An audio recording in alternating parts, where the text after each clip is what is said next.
શું reel reel reel reel હવે reel બનાવતો ના ભારું હો. ઓય તારું નામ શું છે?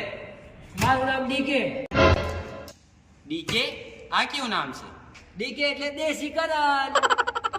તું ચા ભાગી જતો? મુંબઈ. મુંબઈ કઈ બાજુ? અલગ અલગ એરિયામાં. એક એક એરિયાનું નામ બોલ. દેશી કરણ.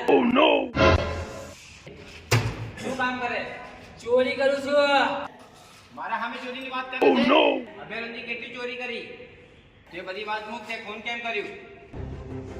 હું તમને એક વાત કહું, તમે કોઈને કહેતા નહીં. બોલ. તમે એક મને વચન આપો, જે વસ્તુ પાછળ હું પડ્યો છું એ વસ્તુ તમે લઈ તો નહીં લો ને? હા અમે વચન દેવો બાકી. સર, તમે મને મારી બી નાખશો તો બી હું તમને નહીં કહું. એ વસ્તુ એટલી કિંમતી છે કે તમે કરોડપતિ બની જશો. એવું? તો તને દીધો વચન, જા. સર,